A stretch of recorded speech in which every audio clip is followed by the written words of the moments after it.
tonight. My name is Chrissy King, and I am the Director of DOSA. So this is the first in a series of innovative webinars that we have developed in partnership with the DOSA Parent Action Team and the Educational Development Center.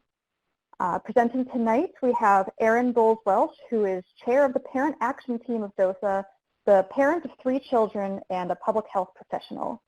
On tech support, we have EDC Prevention Specialist Jess Goldberg. So Erin, whenever you're ready, you can go ahead. Thanks, Chrissy. Thanks, Chrissy, for initiating this parent mini webinar series. I know that these are really unusual times, so I am really grateful for everyone who can join us and who's tuning in later to learn about how we can best protect our adolescents and help them make healthy decisions. We hope that over the next 15 minutes that we'll provide you with information and tools to support your teens as they navigate decisions about substance use in their lives. I'll go to the first slide that says parents and other caregivers. Yep. So first, I just want to say that we as parents, we play such an important role in our children's lives, even when they're teenagers and may be sending us signals that they don't want anything to do with us or that they know better than us, all these things that we as parents know can happen, but we are so important in that we have the power to set clear expectations and boundaries for the young people in our lives, that we have the power to counteract other messages that our adolescents are receiving about substance abuse, about drinking or marijuana use, and that we have the power to educate ourselves about the most effective ways to support them as they make healthy decisions. Next slide. Mm-hmm. We'll start by discussing some of the recent responses to the Metro West Youth Survey here in Dedham. And I know that e-cigarettes, Juuls, and other nicotine pod-based devices, that the use of these products is a great concern among parents everywhere, and especially even here in Dedham. And would it be surprising to you to know that 30% of youth in Dedham have used these products and actively have used them in the past 30 days. Substance abuse is prevalent here in Dedham and is a prominent element of your young person's life, whether they are comfortable making healthy decisions for themselves or facing some challenges in making those decisions. All will be faced with making these types of decisions in their life over the next several years. Next slide. We see similar rates of use of other types of substances outside of e-cigarettes.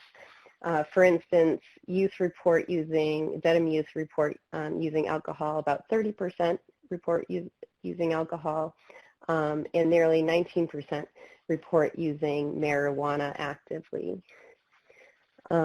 We also have found that our adolescents report that 10% have used electronic vapor products on school property.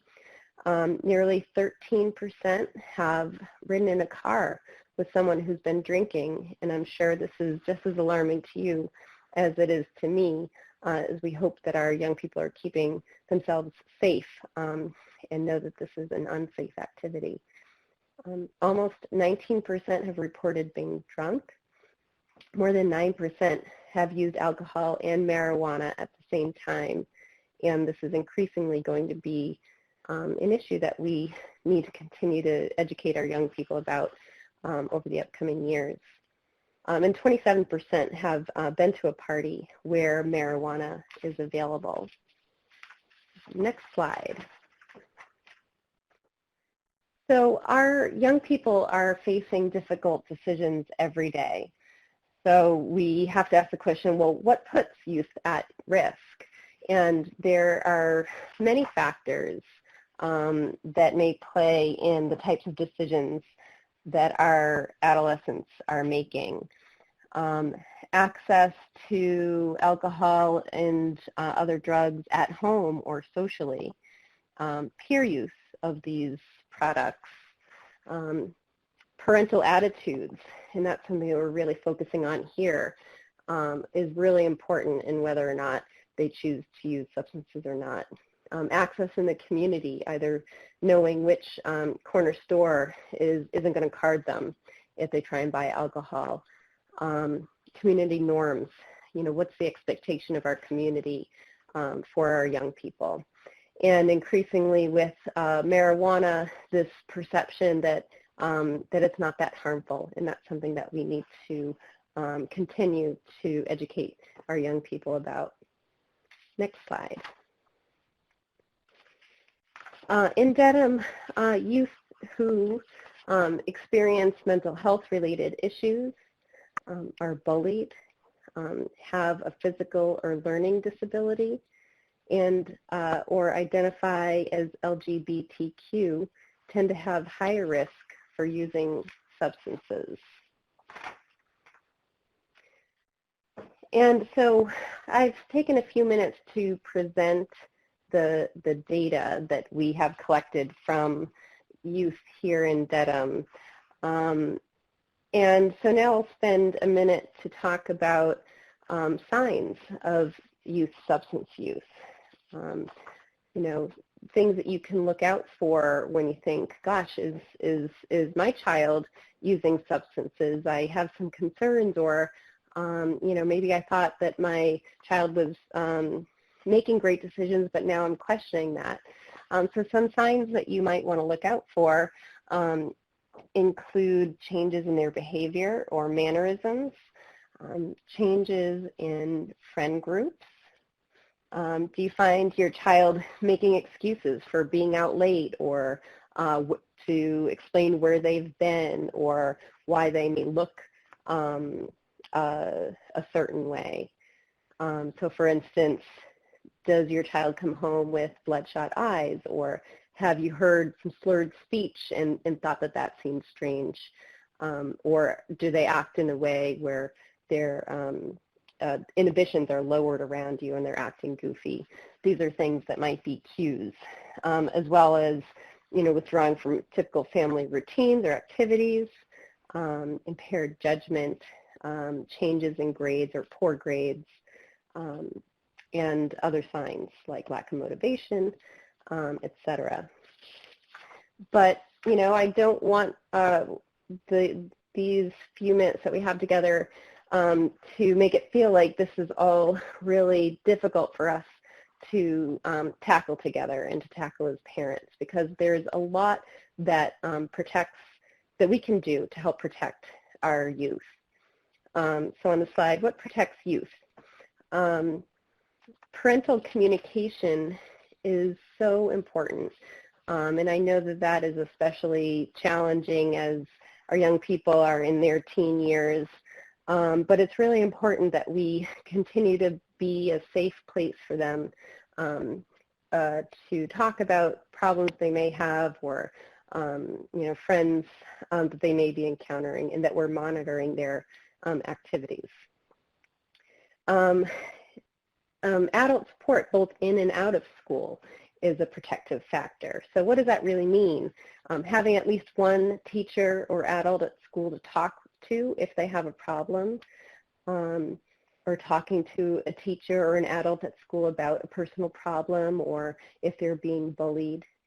And outside of school, I think this is something that we've all heard at one point or another, and in today's modern life, when we're not trapped in our houses, it can be really difficult, but eating dinner at home, or sharing a meal, or sharing some quality time together is really important. So these are all things that play a really important protective role in our young people's lives.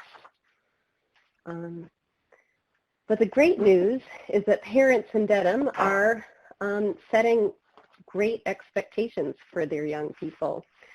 96% of Dedham parents have reported to us through a survey that they think it's wrong for children to drink without parental supervision. That's great. 94% believe they have an influence on whether their child uses alcohol or drugs.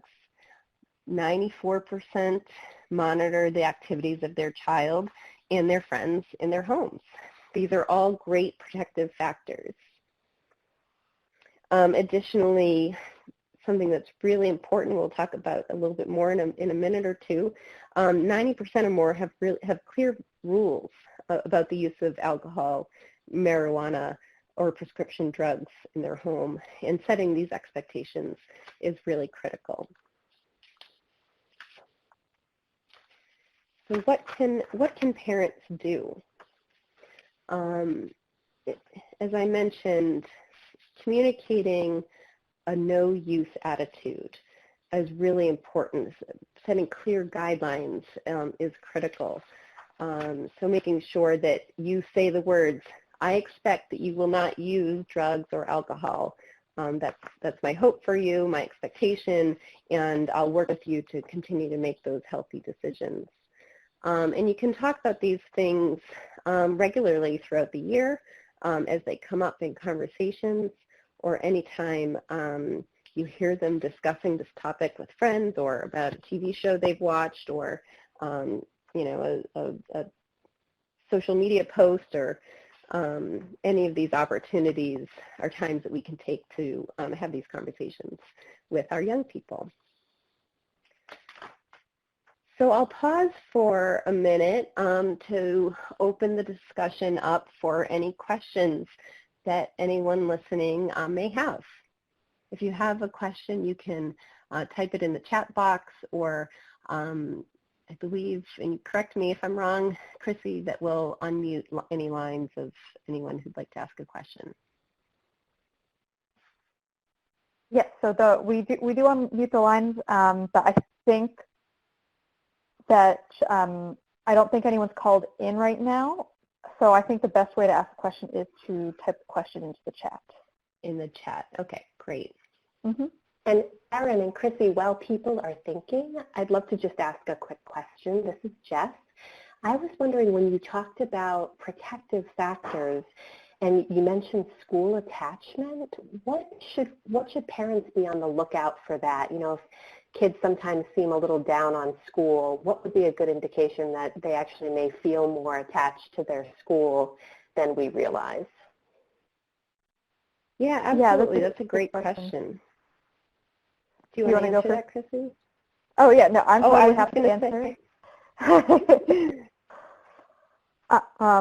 I'll just quickly say, I think that, school attachment, if you hear your kid, well, first off, if they're involved in activities, if they, talk about a teacher that they like, if they have a group of friends at school that they feel like they're really connected to, so if they, sometimes it can seem that kids don't feel attached to their school, but you can be on the lookout for that sort of school pride and their interest in attending these sort of events. I think it's all about having those positive adult and peer relationships that make them feel like they're part of a community.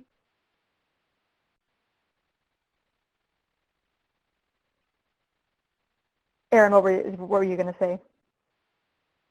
Yeah, similar things. I think those are all great cues.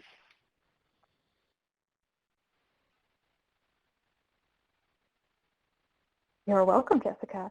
So does anyone else have a question for us at this point? Because we went through the material pretty quickly. I can also go back and show a slide if someone wants to see some information more.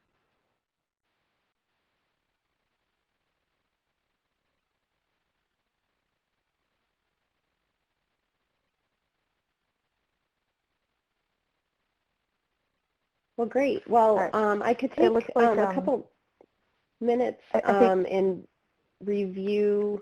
Did we have another question? Yeah, we have someone typing a question. Okay, great. Because we do have some tips on talking with your children that we can review. We have, I don't see a question coming in, but a few, 5 tips on, oh great. Thank you, Catherine. You queued up what I was just about, the tips that I was just about to review. So the question came in regards to parent communication and monitoring. What are some strategies to communicate effectively with your kids? So we have 5 strategies for communicating with your kids. And I know with our teens, we're all so busy, and our teens are wanting to find information and engagement outside of the house, but we continue to play such an important role. So ways that we can do that are choose a good time and place. Look for blocks of time to talk after dinner or before bed or before school. Take a walk together or during a drive together. What's interesting, and I remember my own mom saying that this is when she'd get the best information, was when I was in the back seat of the car with my friends, and with less eye contact, teens often don't feel like they're under a microscope, and you can have a lot of good back and forth conversation. Number 2, approach your talk with openness, active listening, and I statements. Keep an open mind when you're talking with your child. If you want to have a productive conversation with your teen, try to remain curious and calm. That way your child is more likely to be receptive to what you have to say. And I know this from my own kids, ask open-ended questions. I'm sure all of us have been in the game of accidentally asking yes or no questions and not really being in an engaged conversation with our children. So use open-ended questions and active listening. Try phrases like, it seems like you're feeling, or I hear you say that you're feeling. These I statements can kind of remove some of the judgment or defensiveness from your child's response and open up a conversation. And I think this is really important, and we've highlighted it a couple times already tonight, but understand your influence as a parent. We are the biggest influence in our teens' lives. And kids who say they learn a lot about the risks of drugs at home are significantly less likely to use drugs.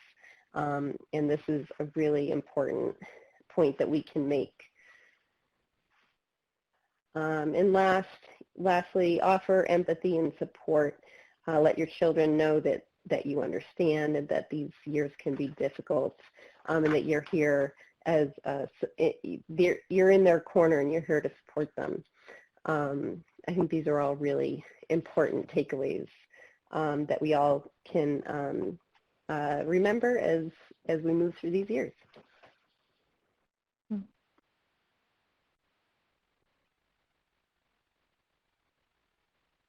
So Chrissy, I'll pass it off to you. Okay, great. Well, thank you, Erin. That was really informative.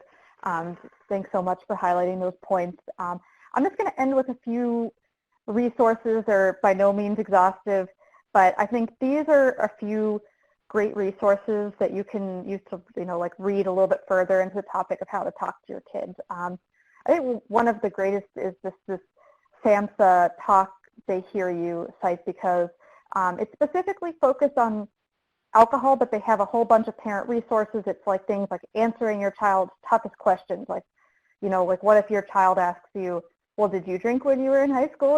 Things that you can answer so that you don't feel like you're caught in the headlights. So we'll definitely recommend that. There's this article from the New York Times called How to Talk to Your Kids About Drugs When Everyone is Doing Them.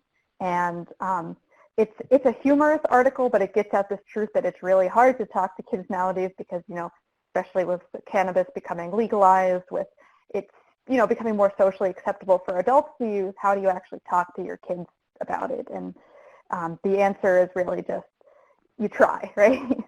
And so the Partnership for Drug-Free Kids, the How to Talk with Your Teen, that gets more into detail of those 5 steps that Erin was talking about, and has a lot of really great resources for talking to your kids in a really empathetic manner. And then finally, this 8 tips for talking to your teen from Drug Policy Alliance is more about how to dig deeper than the just saying no, how to give your kids factual information about the effects of drugs on their body, so that they are not going into a situation not knowing the risks. So again, if you're not, or these are not exhaustive, there are many more, and we'll send out the links to all of these afterwards so that you have them. But again, so in light of all the information that was just presented, we'll open it up for additional questions. Now, I know that we're going over time, so please feel free to sign off if you need to, but we'll stick around to answer any questions that you have.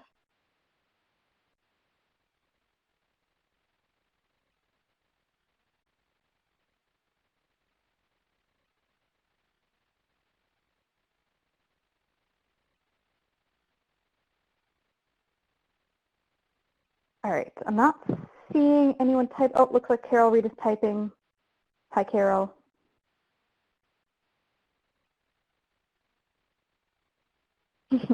Oh, Carol says thank you. Oh, we're happy to provide this. This is sort of like the first of a few, and we're glad that all of you could join us. So thank you so much. And this will be recorded too if you want to watch it through again.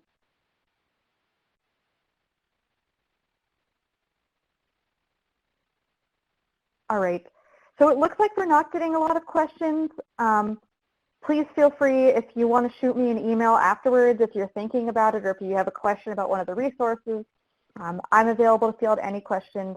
I want to thank Erin again for her wonderful job in presenting and sharing her knowledge. I want to thank Jeff at EDC, so thank you so much. And again, we'll stick around for a few minutes, but please feel free to go on with your night.